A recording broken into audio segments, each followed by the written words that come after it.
नमस्कार मित्रांनो, मिशन अधिकारी या यूट्यूब चॅनलवर आपले स्वागत आहे.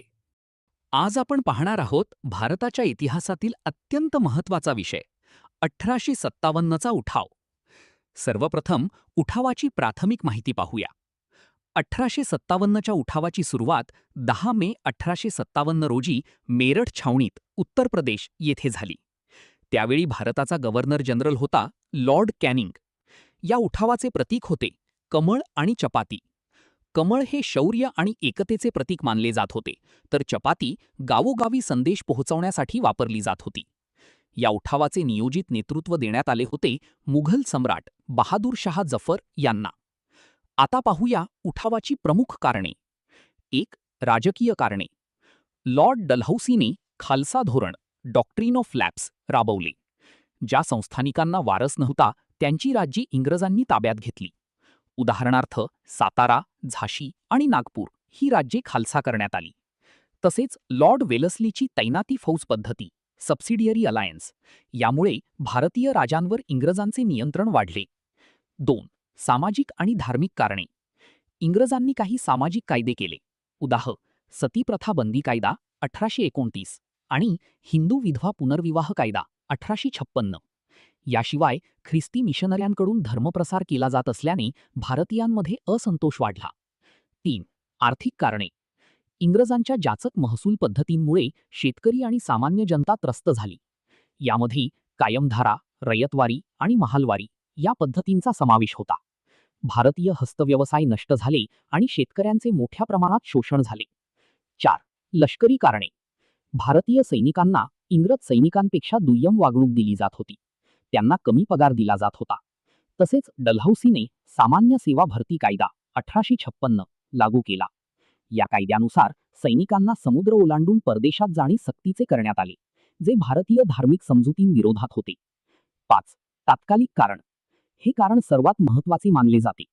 इंग्रजांनी एनफील्ड रायफल वापरण्यास सुरुवात केली. या रायफलच्या काडतुसांना गायीची आणि डुकराची चरबी लावल्याची बातमी पसरली. यामुळे हिंदू आणि मुस्लिम सैनिकांमध्ये संताप निर्माण झाला. 29 मार्च 1857 रोजी मंगल पांडे यांनी बराकपूर छावणीत इंग्रज अधिकारी मेजर ह्युसन याच्यावर गोळी झाडली आणि पुढे 8 एप्रिल 1857 रोजी मंगल पांडे यांना फाशी देण्यात आली. आता भारतातील प्रमुख केंद्रे आणि त्यांचे नेतृत्व पाहूया. दिल्ली. नामधारी नेतृत्व बहादूर शाह जफर, तर खरे सेनापती होते बख्त खान. कानपूर. नेतृत्व केले नानासाहेब पेशवे आणि तात्या टोपे यांनी. लखनौ, अवध येथे नेतृत्व केले बेगम हजरत महल यांनी. झाशी. झाशीच्या उठावाचे नेतृत्व केले राणी लक्ष्मीबाई यांनी. त्यांचा पराभव इंग्रज सेनापती सर ह्यू रोज यांनी केला. बिहार. जगदीशपूर येथे नेतृत्व केले कुंवर सिंह यांनी. त्यांना बिहारचे सिंह असे म्हटले जाते. बरेली. येथे नेतृत्व केले खान बहादूर खान यांनी. 1857चा उठाव हा भारताचा पहिला स्वातंत्र्य लढा मानला जातो. या उठावाचे लोण महाराष्ट्रातही पोहोचले होते. MPSC परीक्षेमध्ये महाराष्ट्रातील उठावाची केंद्रे आणि नेते यावर वारंवार प्रश्न विचारले जातात. चला तर मग एक एक ठिकाण समजून घेऊया. सर्वप्रथम येते कोल्हापूर. कोल्हापुरात चिमासाहेब यांच्या नेतृत्वाखाली 20 जुलै 1857 रोजी 27व्या नेटिव्ह इन्फंट्रीने उठाव केला. यामध्ये रामजी शिरसाट यांनीही महत्त्वाचे नेतृत्व केले. यानंतर येते सातारा. साताऱ्यात रंगो बापूजी गुप्ते यांनी उठावाची योजना आखली.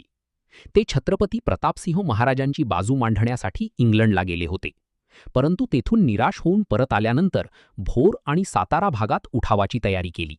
मात्र ही योजना यशस्वी होऊ शकली नाही. पुढे येते पेठ म्हणजेच नाशिक परिसर. येथे भगवंतराव निळकंठराव राजे यांनी कोळी आणि भिल्लांच्या मदतीने उठाव केला. यानंतर जमखंडी. येथे अप्पासाहेब पटवर्धन यांनी उठावाचे नेतृत्व केले. आता पाहूया खानदेश. खानदेशमध्ये कजारसिंह आणि भीमा नाईक यांच्या नेतृत्वाखाली भिल्लांचा मोठा उठाव झाला. यामधील अंबापाणीची लढाई विशेष प्रसिद्ध आहे. तसेच अहमदनगरमध्ये भागोजी नाईक यांच्या नेतृत्वाखाली उठाव करण्यात आला. मित्रांनो, आता एक महत्त्वाचा मुद्दा. 1857चा उठाव अपयशी का ठरला? पहिले कारण एकत्रित नेतृत्व आणि नियोजनाचा अभाव. उठाव संपूर्ण भारतात एकाच वेळी झाला नाही. दुसरे कारण उठावाचे मर्यादित स्वरूप. दक्षिण भारत, पंजाब आणि राजपुताना हे प्रदेश या उठावापासून दूर राहिले. तिसरे कारण, सुशिक्षित वर्ग आणि संस्थानिकांचा पाठिंबा मिळाला नाही. ग्वाल्हेरचे शिंदे, इंदूरचे होळकर आणि हैदराबादचा निजाम हे इंग्रजांशी एकनिष्ठ राहिले. आणि शेवटचे महत्त्वाचे कारण, इंग्रजांकडे आधुनिक साधने होती. त्यांच्याकडे आधुनिक शस्त्रे, रेल्वे आणि तारायंत्र म्हणजेच टेलिग्राफ होते. त्यामुळे लष्करी हालचाली जलद करणे त्यांना शक्य झाले. म्हणूनच 1857चा उठाव मोठा असला तरी तो अखेरीस अपयशी ठरला. MPSCसाठी लक्षात ठेवा: कोल्हापूर चिमासाहेब, सातारा रंगो बापूजी गुप्ते, खानदेश भीमा नाईक, अहमदनगर भागोजी नाईक. विद्यार्थी मित्रांनो, 1857चा उठाव जरी अपयशी ठरला तरी या उठावामुळे भारताच्या इतिहासात मोठे बदल घडून आले. MPSC परीक्षेत या परिणामांवर थेट प्रश्न विचारले जातात, त्यामुळे हे मुद्दे खूप महत्त्वाचे आहेत. सर्वात महत्त्वाचा परिणाम म्हणजे राणीचा जाहीरनामा. 1 नोव्हेंबर 1858 रोजी लॉर्ड कॅनिंगने अलाहाबाद येथे हा जाहीरनामा वाचून दाखवला. या जाहीरनाम्यात भारतीयांना धार्मिक स्वातंत्र्य देण्याचे आणि संस्थानिकांच्या हक्कांचे रक्षण करण्याचे आश्वासन देण्यात आले. यानंतर एक मोठा बदल झाला.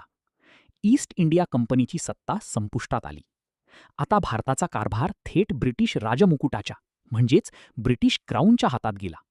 म्हणजे भारतावर आता थेट इंग्लंडच्या राणीचे शासन सुरू झाले. त्यानंतर प्रशासनात नवीन पदांची निर्मिती करण्यात आली.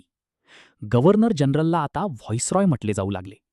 लॉर्ड कॅनिंग हा भारताचा शेवटचा गव्हर्नर जनरल आणि पहिला व्हॉइसरॉय ठरला. तसेच इंग्लंडमध्ये भारत मंत्री म्हणजेच secretary of state for India हे नवीन पद निर्माण करण्यात आले. यानंतर इंग्रजांनी लष्करातही मोठे बदल केले. लष्करी पुनर्रचना करण्यात आली. भारतीय सैनिकांवर विश्वास कमी झाल्यामुळे इंग्रजांनी युरोपियन सैनिकांचे प्रमाण वाढवले. महत्त्वाचा तोफखाना पूर्णपणे इंग्रजांच्या नियंत्रणाखाली ठेवण्यात आला. यासाठी इंग्रजांनी पील कमिशन नेमले होते. आता पाहूया 1857च्या उठावाबद्दल प्रसिद्ध इतिहासकारांची विधाने. हा भाग MPSC PYQ मध्ये खूप विचारला जातो. विदा सावरकर म्हणतात, 1857चा उठाव हे पहिले भारतीय स्वातंत्र्य समर होते. हे विधान त्यांनी त्यांच्या 1857चे स्वातंत्र्य समर या पुस्तकात केले आहे. बेंजामिन डिझरायली म्हणतात, हा एक राष्ट्रीय उठाव होता. RC मजुमदार यांचे मत वेगळे होते. ते म्हणतात, हा ना पहिला, ना राष्ट्रीय, ना स्वातंत्र्यासाठी झालेला उठाव होता. नरहर कुरुंदकर यांनी या उठावाला शिपायांची भाऊगर्दी असे म्हटले. तर TR होम्स म्हणतात, हा रानटीपणा आणि सुधारणा यांच्यातील संघर्ष होता. त्यामुळे विद्यार्थी मित्रांनो, 1857चा उठाव जरी अपयशी झाला तरी त्यानंतर भारताच्या प्रशासनात, लष्करात आणि राजकारणात मोठे बदल झाले. आणि हाच उठाव पुढील भारतीय स्वातंत्र्य लढ्याचा पाया ठरला. जर तुम्हाला अशाच परीक्षाभिमुख नोट्स आणि फ्री टेस्ट पाहिजेत तर मिशन अधिकारी 360 ॲप डाउनलोड करा.